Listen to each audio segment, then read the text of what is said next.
dijela apostolskih.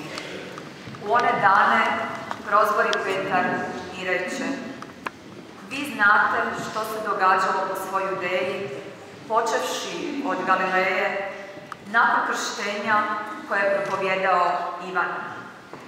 Kako Isuse iz Nazareta Bog pomaza Duhom Svetim i snagom, njega koji je, jer Bog biješe s njime, prošao zemljom, čineći dobro i ozdravljajući sve kojima biješe ovladao đavao.